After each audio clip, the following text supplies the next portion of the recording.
স্বাদ মতো লবণ দিয়ে দিলাম, একটু সাদা তেল, 1 চিমটি খাওয়ার সোডা। হাত দিয়ে ভালো করে আটাটাকে মাখিয়ে নিব। এখানে একটু গরম জল বসিয়ে দিয়েছি, 1 চামচ চিনি দিয়ে দিলাম। তেলটা দিয়ে আটাটাকে মাখিয়ে নিলাম। এবার আমি জল দিয়ে দেব, উষ্ণ গরম জল। জল দিয়ে একটা ডো বানিয়ে নেব। ডো বানিয়ে নিলাম, 10 মিনিটের জন্য রেস্টে রেখে দেবো। 10 মিনিট পরে বানাবো। 10 মিনিট হয়ে গেছে, এবার বানিয়ে নেব। এখানে আমি আলুগুলোকে সিদ্ধ করে নিয়েছি, ম্যাশ করে নেব। কড়াইয়ের মধ্যে একটু তেল দিয়ে দিলাম, বিসমিল্লাহ। একটু কালো জিরা, একটা পেঁয়াজ, স্বাদ মতো লবণ দিয়ে দেবো, হলুদ, কাঁচা লঙ্কা, 1 চামচ দিয়ে দেবো আলুর দম মশলা, একটু চাট মশলা, সামান্য একটু জিরার গুঁড়া।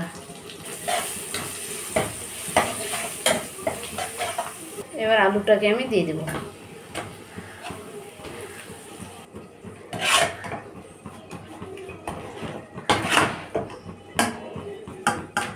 আলুটাকে এবার উঠিয়ে ঠান্ডা করে নেব।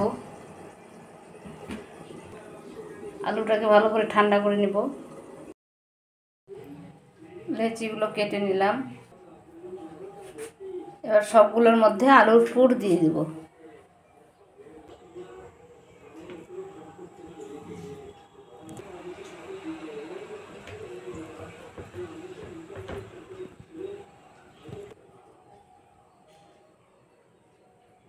সবগুলোর মধ্যে আলুর পুর দিয়ে দিয়েছি। এবার একটা একটা করে আমি বেলে নিব।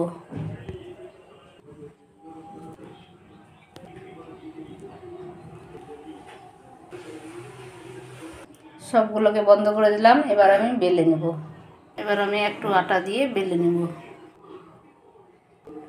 খুব সাবধানে বেলতে হবে, নইলে পুরটা বের হয়ে যেতে পারে। এভাবে আমি সবগুলোকে বেলে নিব। সবগুলোকে আমি বেলে নিলাম। এবার আমি সেঁকে নিব। হালকা একটু তেল দিয়ে ভেজে নেব।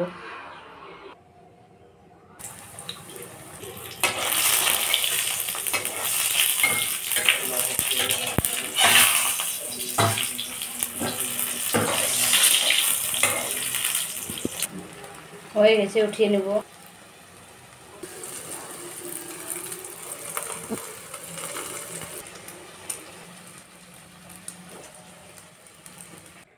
সবগুলো ভাজা হয়ে গেল আমার। দেখেন কত সুন্দর হয়েছে। আমার মতো এভাবে একদিন বানিয়ে দেখতে পারেন, ইনশাআল্লাহ ভালো লাগবে।